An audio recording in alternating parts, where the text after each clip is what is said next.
Venmo imposes weekly rolling limits on spending and transfers to comply with regulations and prevent fraud. Unverified users face a strict $300 weekly cap on sending money, person-to-person, merchants, and debit card purchases. Verified users see this jump to $5,000 to $60,000 for P2P sends and $7,000 for purchases, depending on account history. Bank transfers rise from $1,000 a week to $20,000. Limits are rolling. A transaction counts against your cap for exactly 1 week from authorization. How to increase limits. Verify identity. Open Venmo app. Tap U tab, profile icon. Settings, Gear, Identity verification under your account.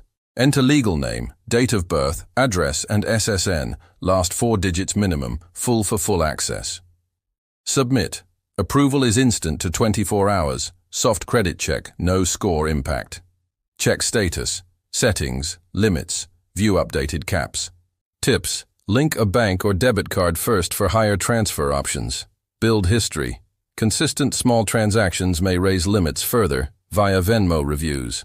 If denied, update info or contact support, in-app chat.